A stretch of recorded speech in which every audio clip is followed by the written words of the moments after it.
கண்ணியமான முறையில் ஒரு கேள்வி வைக்கின்றேன்.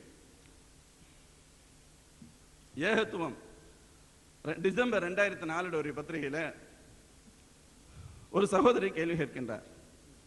எனது தந்தை முதலில் என் பெரிய தாயாரை திருமணம் செய்து அவர்களுக்கு குழந்தை பிறக்கும் வாய்ப்பில்லை என்ற நிலையில் என் தாயாரை, அதாவது முதல் மனைவியின் உடன் பிறந்த சகோதரியை திருமணம் செய்துள்ளார்.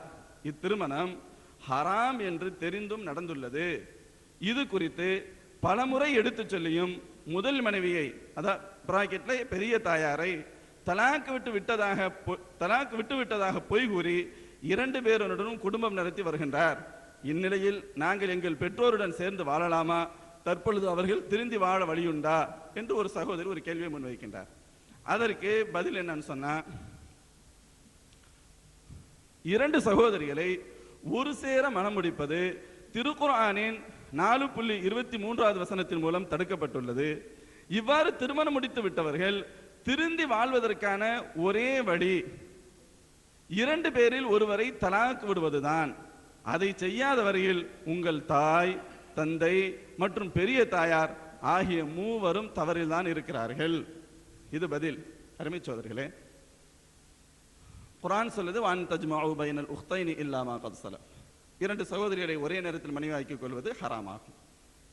கேட்ட கேள்வி என்னன்னு சொன்னா, இப்படி நடந்துருச்சு, என்னுடைய தந்தை எனது தாயாரான 2வது மனைவியுடனும் பெரிய தாயாரான முதல் மனைவியுடன் வாழ்க்கை நடத்துகின்றார்.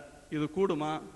இதற்கு நாங்கள் பிரிந்துதான் வாழ வேண்டுமா? என்ன வழி என கேட்ட பொழுது அருமை சோதர்கள் இவர்கள் கொடுக்கின்ற முக்கியமான பதில் என்ன? 2 வழிதான். 2 பேரில் ஒருவரை தலாக் விடுவதுதான். 2 பேர்த்துல ஒருத்தரை ஏங்க தலாக் விடணும்? அப்படியானால் நீங்கள் 2வது நடைபெற்ற திருமணம் கூடும் என்று வாதிடுகின்றீர்களா? 2வது நடைபெற்ற திருமணம் கூடினால் தானே இருவரில் ஒருவரை தலாக் விட வேண்டும் என்ற நிர்பந்தம் ஏற்படும். 2வது திருமணமே செல்லாது என்பதல்லவா கருத்து? நீங்கள் 2 அப்படியானால் தலாக் விட வேண்டும் என்று சொன்னால் அந்த திருமணம் செல்லுபடி ஆகிவிட்டது என்ற அர்த்தம். அல்லாஹ் தடை செய்த ஒரு நிக்காஹ் திருமணம் எப்படி நிறைவேறியது என்று நீங்கள் ஒப்புக்கொள்கின்றீர்கள்?